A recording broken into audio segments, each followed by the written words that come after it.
Salam Bapak Ibu semua yang dikasih dalam Tuhan Yesus Kristus. Saya akan perkenalkan diri saya, nama saya Ronald Saragi, KJ2. Pada malam hari ini saya akan membawakan sharing firman Tuhan yang berjudul Jangan Khawatir.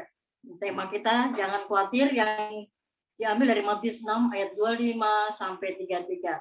Kadang-kadang kita khawatir akan kehidupan kita, apalagi di zaman saat ini.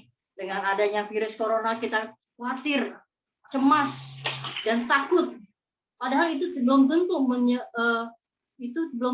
kita itu akan apa yang kita takutkan itu terjadi. Karena kekhawatiran sudah ada dalam diri kita, maka setiap hari kita hanya selalu khawatir dan selalu cemas untuk menghadapi hari demi hari. Di sini firman Tuhan mengatakan, karena itu aku berkata kepadamu, jangan khawatir akan hidupmu, akan apa yang akan kamu makan, minum, dan jangan khawatir juga akan yang tubuhmu, dan seterusnya. Sebelum itu kita berdoa dulu. Bapa di surga, kami ucap syukur Tuhan buat malam hari ini, yang mana kami akan sharing firman Tuhan, biar Roh Kudus pimpin kami dari awal pertengahan sampai akhirnya. Biar Tuhan yang memberitakan firman-Mu di dalam roh hati kami, Bapa. Agar firman-Mu termaterai di hati kami, Bapa. Pimpin kami, Tuhan. Lindungi kami agar kami juga boleh menjadi pelaku-pelaku firman-Mu. Dalam nama Tuhan Yesus kami ucap syukur. Di sini dikatakan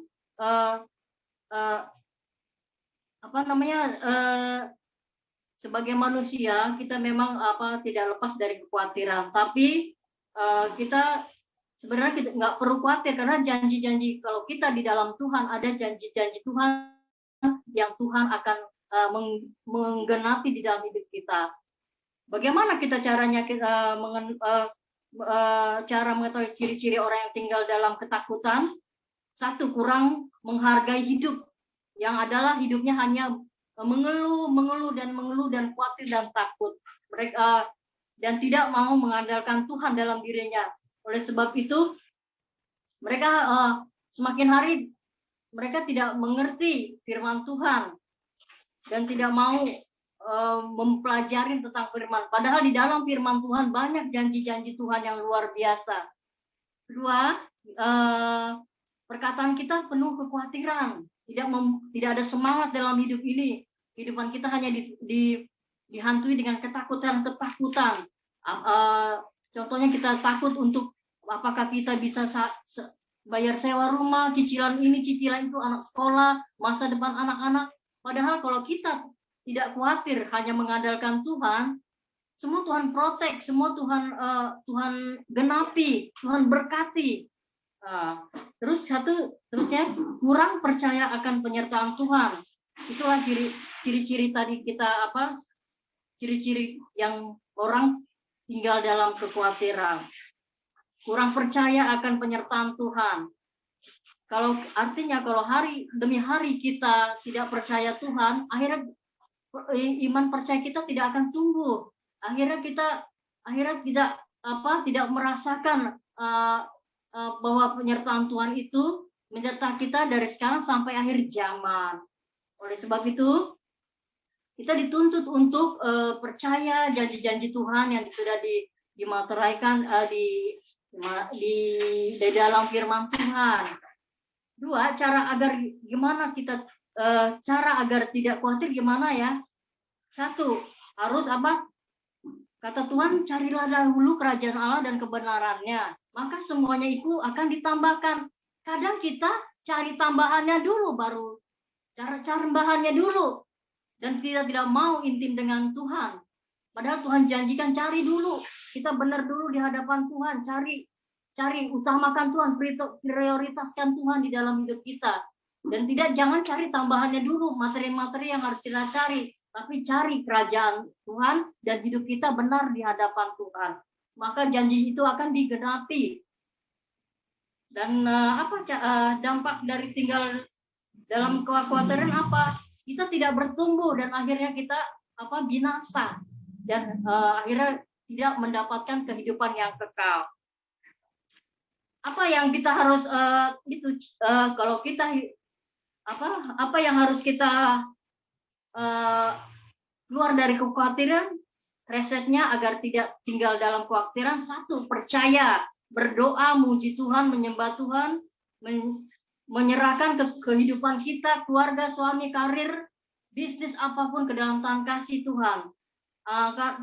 Karena hanya Tuhan yang sanggup memberkati semua. Kadang-kadang saya ini kesaksian.